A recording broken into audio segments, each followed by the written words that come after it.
നമ്മൾ പ്രാർത്ഥിക്കുമ്പോൾ എപ്പോഴും ബൈബിൾ വചനങ്ങൾ ഏറ്റുപറഞ്ഞ് പ്രാർത്ഥിക്കുന്ന ഉത്തരം നല്ലതാണ്.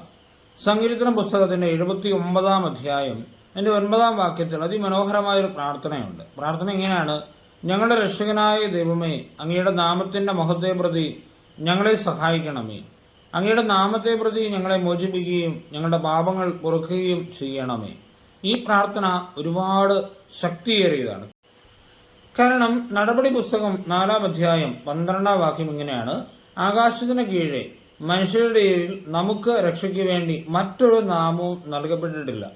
അതായത് നമ്മൾ ഈ പ്രാർത്ഥന ചൊല്ലി പ്രാർത്ഥിക്കുമ്പോൾ ഈ നാമം വിളിച്ചാണ് പ്രാർത്ഥിക്കുന്നത്. ദൈവമേ, അങ്ങയുടെ നാമത്തെ പ്രതി എന്നെ രക്ഷിക്കണമേ, അങ്ങയുടെ നാമത്തെ പ്രതി എൻ്റെ പാപങ്ങൾ മോചിക്കണമേ. അപ്പോൾ ഏറ്റവും ശക്തിയേറിയ ഒരു പ്രാർത്ഥനയാണിത്. നമുക്ക് ഈ പ്രാർത്ഥന കാണാതെ പഠിക്കുകയും ഇത് ഏറ്റു ചൊല്ലുകയും ചെയ്യാം.